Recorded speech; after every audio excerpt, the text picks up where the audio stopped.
Hello students, how are you? I am Sanjeev Dhalaria and you are watching my YouTube channel SBM Computer Education.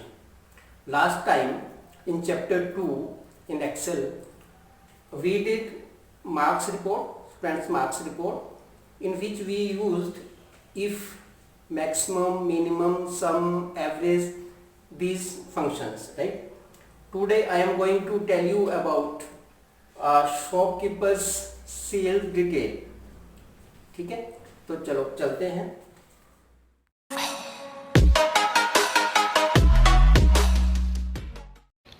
Okay students, तो ये chapter number 3 Excel का. तो सबसे पहले हम search पे जाके एक्सेल खोल लिया. ठीक है, अभी पहले और सेकंड चैप्टर पे हमने स्टूडेंट की मार्क्स रिपोर्ट बनाई थी. आज हम जैसे कोई शॉपकीपर है, उसने कुछ सामान बेचा, तो इसका डिटेल बनाएंगे. जैसे कि इसमें हम हेडिंग्स ले लेते हैं. थोड़ा सा मैं इसको जूम कर लेता हूँ.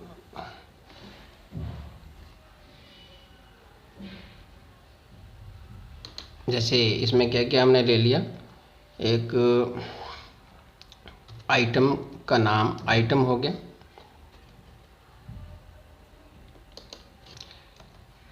ऐसे क्वांटिटी, कितनी क्वांटिटी में उसने वो सामान बेचा.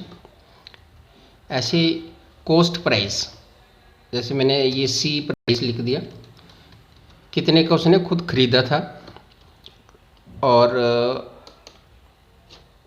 एमआरपी कितना है उसमें, मैक्सिमम रिटेल प्राइस कितना उसमें लिखा हुआ है. और उसने जैसे खुद होलसेलर या आगे से कितने का खरीदा, जो जैसे रिटेलर जो शॉपकीपर है. और वो आगे कस्टमर आ रहा है, उसको डिस्काउंट भी दे रहा है, तो डिस्काउंट उसने कितना दिया. और उसके बाद सेलिंग प्राइस, कितने का उसने बेचा फिर. ठीक है, तो ये हम थोड़ा आइटम, जैसे कोई किसी शॉपकीपर ने फैन पंखे बेचे, उसने क्वांटिटी, कितनी क्वांटिटी में 15 पंखे बेचे किसी कस्टमर को. अब वो पर फैन जो है उसने वो 1000 का उसने खुद खरीदा था.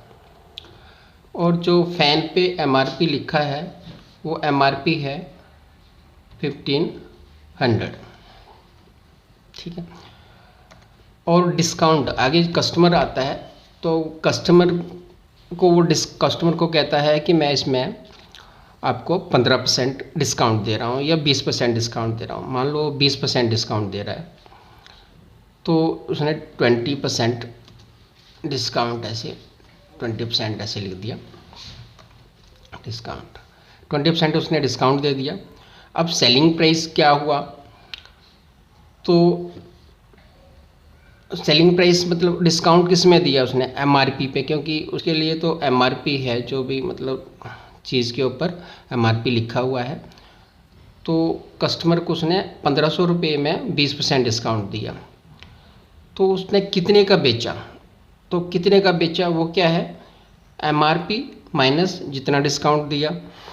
तो एमआरपी क्या है, एमआरपी आपका है D2 माइनस डिस्काउंट. अब डिस्काउंट तो रुपीज़ में नहीं है, तो परसेंटेज में है, तो उसको कैलकुलेट करना है. अब कैलकुलेट किससे करना है, वो भी हमें एमआरपी से ही कैलकुलेट करना है. तो D2 माइनस D2 का ही D2 multiply by E2. E2 है डिस्काउंट, जितना परसेंट भी है. तो ये कैलकुलेट हो के उसने 1200 रुपये में बेचा, मतलब 300 रुपये उसने डिस्काउंट दे दिया.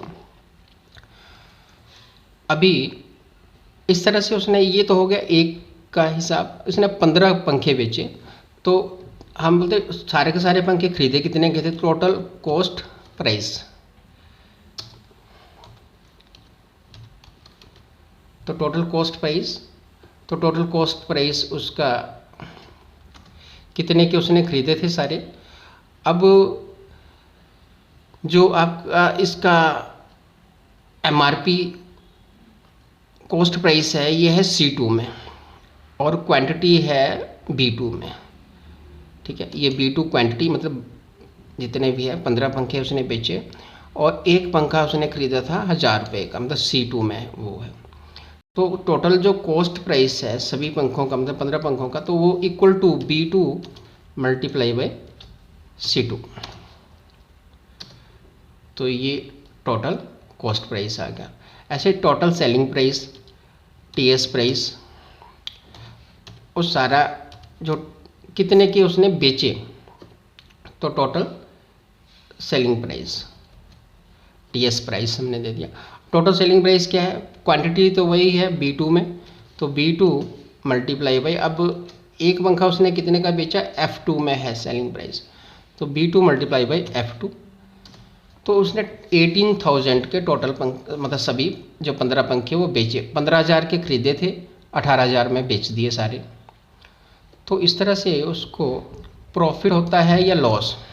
तो यहाँ पे हम ऐसे लिख देते हैं, प्रॉफिट या लॉस। अभी यहाँ पे चेक करेंगे, चेक करके फार्मूला लगाएंगे, जो अपने आप आएगा। अगर ये ज़्यादा होगा सेलिंग प्राइस तो प्रॉफिट आएगा, अगर वो कम होएगा कॉस्ट प्राइस से तो लॉस आएगा। तो हम यहाँ पे लिखते हैं, इफ़ अगर H2 जो है वो ग्रेटर देन है G2 के, अगर H2 G2 से बड़ा है तो कॉमा करके, तो यहाँ पे लिखा है प्रॉफिट, ठीक है। और नहीं तो कॉमा, इफ़ अगर H2 जो है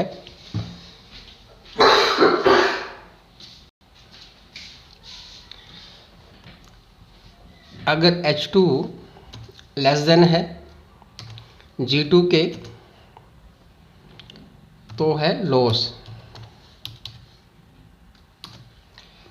नहीं तो देखो, ना तो H2 G2 से बड़ा है ना H2 G2 से छोटा है, तो क्या होगा फिर, तो no profit no loss, no profit no loss.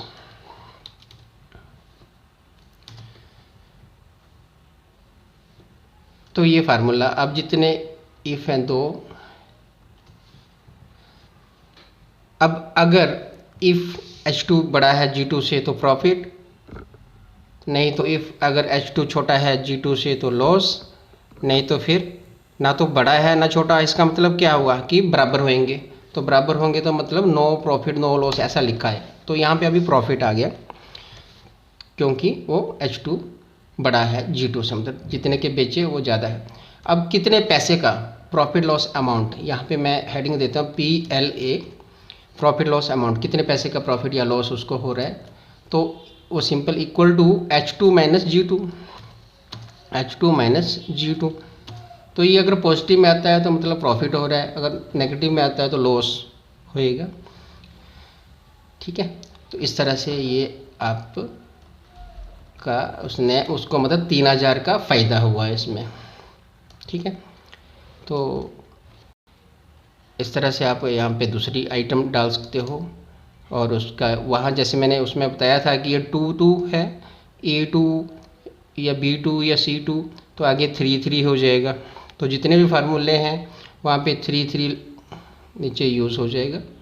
फार्मूले हम यहाँ से शुरू हुए सेलिंग प्राइस से, तो ये जैसे सेलिंग प्राइस का क्या है, एक तो जल्दी से इन फार्मूलेज का सेलिंग प्राइस कैसे निकाला आपने, equal to D2 minus D2 into E2, ठीक है।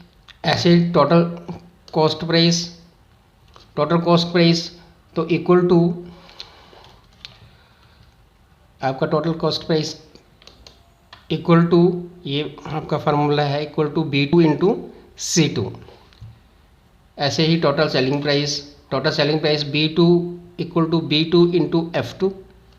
ऐसे प्रॉफिट या लॉस तो इक्वल टू, इफ़ अगर H2 ज़्यादा है G2 से तो प्रॉफिट है, नहीं तो H2 कम है G2 से तो लॉस है, कॉमा कर, नहीं तो otherwise no profit no loss. और प्रॉफिट लॉस अमाउंट, कितने पैसे का प्रॉफिट या लॉस हो रहा है, तो H2 minus G2 equal to H2 minus G2, ठीक है।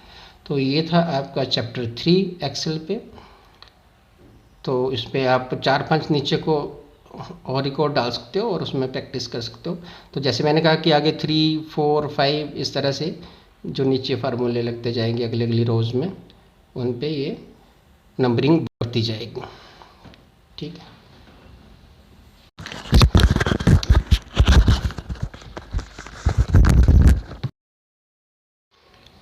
ओके स्टूडेंट्स, तो ये चैप्टर नंबर 3 एक्सेल का। ओके स्टूडेंट्स, तो ये था एक्सेल कोर्स का चैप्टर 3, जिसपे हमने शॉपकीपर की सेल्स डिटेल किया। होपफुली ये आपको पसंद आया होगा, तो प्लीज़ इसको लाइक करो, शेयर करो और चैनल को सब्सक्राइब करो। Thank you.